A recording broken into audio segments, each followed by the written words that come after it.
And now the headlines. Hundreds of students at the University of Education, Winneba, are stranded following the Central Regional Security Council's decision to shut down the university over recent disturbances there. The students in the last few days have been protesting what they call unfair dismissal of over 30 teaching and non-teaching staff of the school. The protest has resulted in destruction to school property. The Central Regional Minister, Kwamina Duncan, told journalist Reg Sek took the decision because of the deteriorating security situation on campus. Council are going to enter upon, but those are matters that the appropriate authorities are seized with, i.e. the University Council and the Minister in charge of tertiary education, and by extension the Minister for Education. Ours as the Regional Security Council is to ensure the peace and security of the university. So, on the advice of the Regional Security Council, we cannot continue to allow the university to be in session. That our report is this: that every passing day, the level of insecurity increases or escalates. As we speak, some of the buildings have had their windows shattered. The university's bus, I'm told, the glasses have been shattered.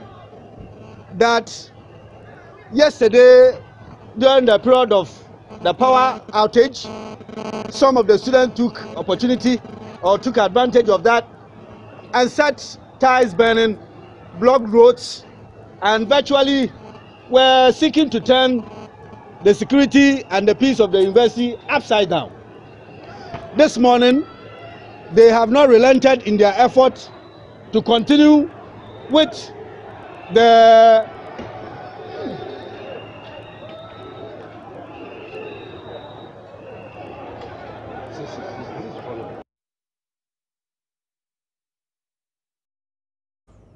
But in an interesting twist to events, the Member of Parliament for Ifutu, Alexander Afenyo-Markin, has urged the students not to move out of campus and that he will resolve the issues at play. Now, he told journalists at a news conference that he has reached a deal with the dismissed lecturers to write a letter to the Governing Council of the university to reinstate them.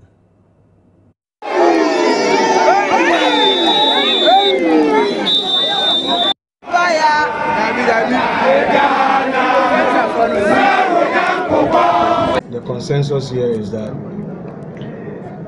a petition be forwarded to the Governing Council, whereupon the Governing Council will take immediate steps in the interest of reconciliation to reinstate all those who have been affected in one way or the other, be it demotion, dismissal, or termination of employment.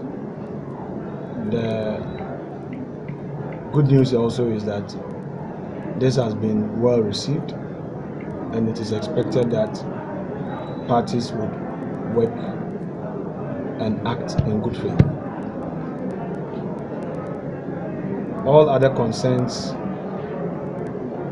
will be duly addressed, and I have pledged to UTAC and all affected workers of the university that I will continue to mediate and work with them in ensuring that the right things are done. The issue is not about interfering or being personal, but ensuring justice and fairness for all within this university fraternity. Anything that was bad yesterday and is happening today is equally bad. And nobody is going to countenance injustice. We are therefore also urging the students to remain calm. They were fighting for their lectures. Fortunately, the cry of their lecturers is receiving attention. Alexander Fenyo-Markin there speaking at a press conference. Now, President Akufo-Addo has followed up on his recent promise in a State of the Nation address to introduce new legislation to deal with political thuggery, should the political parties fail to work together and end the menace. And he has directed the Attorney General to draft a bill as soon as possible to tackle the phenomenon. This directive was contained in a letter addressed to the opposition NDC, which has in the last few weeks since the President's State of the Nation address been demanding some clarification. The NDC has responded to this letter by the President, and Deputy General Secretary of the NDC, Peter Boama Otukuno, insists trusted mediators are required for the meeting between the two parties to disband the militia groups. We take note that the President has ceded the leadership of the MPP in terms of this discussion to the national chairman, because we know he is the leader of the MPP, and we would be anticipating the response therein. But we are again worried about the tone of this letter, which indicates clearly that the President has not had a change of mind on this position that MPP and NDC are the only groups that can meet to discuss this matter. I mean, moral society, civil society, clergy, and almost everybody is thinking that the best way to deal with this matter is to expand the scope of the discussion, get in more stakeholders. Let's find a permanent solution to this. Perhaps maybe the letter that will come from the party would have that kind of change of mind to bring in all other major stakeholders. We have also taken note that the President is gradually waking up to the responsibility that the authority is clothed in him as a president to exercise and protect life and property in this country and protect our democracy. I feel particularly gratified that he mentioned that in the letter. We are a bit worried because that may take a very long time. Now, if the opportunity to bring all stakeholders on board at a particular conference, professionally facilitated with a mediator or a moderator in place, we think that outcome for such a conference, for such a meeting, will form a very strong basis for the work of the Attorney General. Peter Otukuno there. Meanwhile, the Vice President of Imani Africa, Kofi Bento, says a legislation is not necessary on this. It is not necessary. Indeed, it is futile. There are enough laws against this kind of activity. And we need to appreciate something. Crime is determined from action. Okay, so if you call somebody a vigilante, it doesn't matter what they call themselves. If you call them a militia, it doesn't matter what they call themselves. If they take a certain action or do certain things that constitute a crime under our laws, you take them on. And what these vigilantes, or so-called militias or whatever, do, it's crime. And so you deal with them. And there are many laws to deal with that. That is number one. Number two is that in this country, the law does not allow anybody to constitute themselves into a private army, so-called. And what we are calling vigilantism itself, even though it has positive connotations, is illegal. Now, the president only needs to issue an executive order that says the law of this land is that only the police may undertake security operations within this country. And if they want or need to, they can get the army to support them under a clear command and control arrangement. To that extent, therefore, every state institution should make sure it strictly complies with that rule. And that is with reference to the National Security Secretariat, which takes certain groups into forces for their so-called operations. What that will do is that anytime there is any kind of operation anywhere in this country, it is either the police or the police and the army or the police and some other institution that they are working with.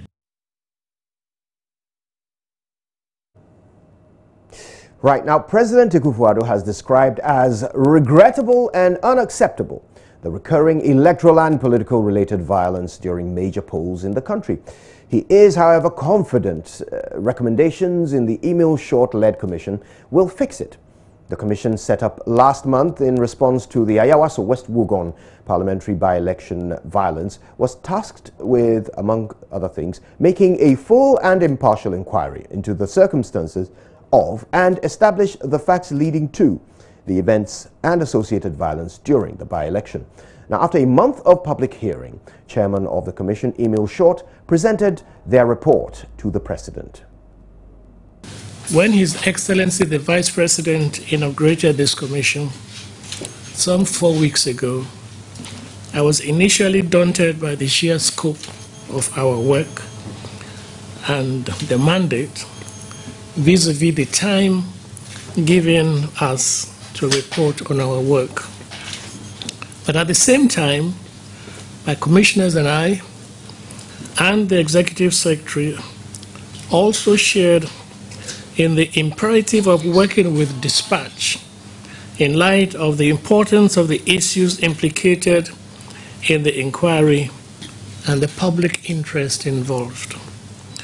We immediately set about working, and with the able support of your Chief of Staff and her staff, especially Mr. Ko Isuman and Colonel Odro, our takeoff and operations were made less difficult. As Chairman, Your Excellency, I'm delighted to stand before you today, having delivered on our mandate within what can be arguably said to be a record time.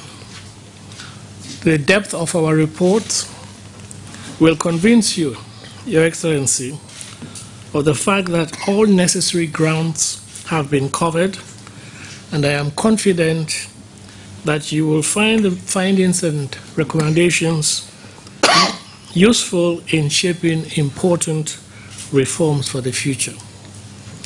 On behalf of the Commissioners and Executive Secretary, and on my own behalf, as Chairman, I wish to thank you, Your Excellency, for this necessary initiative and commend your resolve to stamp out the evil of electoral violence from our body politic.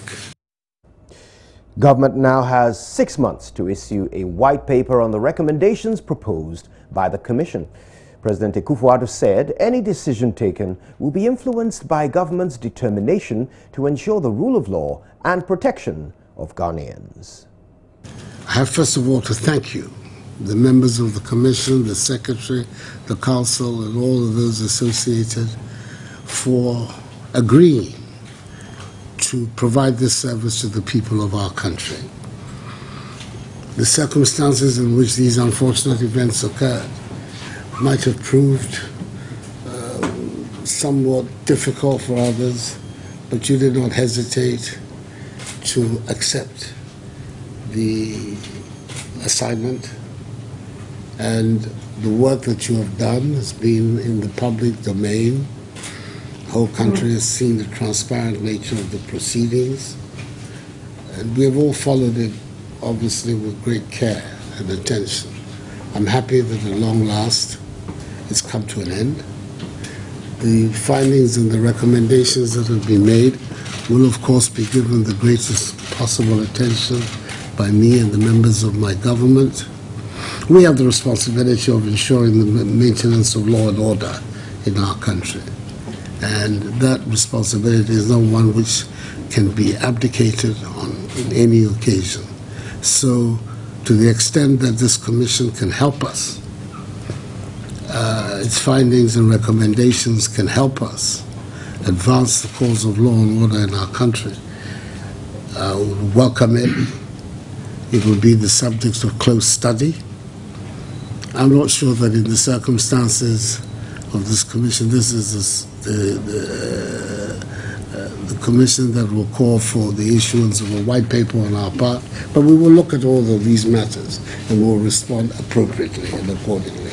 But in the meantime, I think that my duty is to thank you on behalf of the people of the nation Ghana for the work that you have done and for agreeing to undertake this very sensitive and important assignment.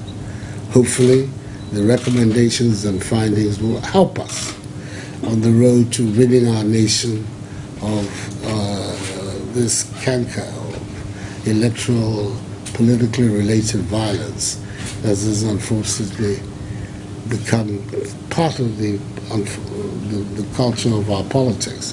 It's regrettable that that should be the case, but there it is.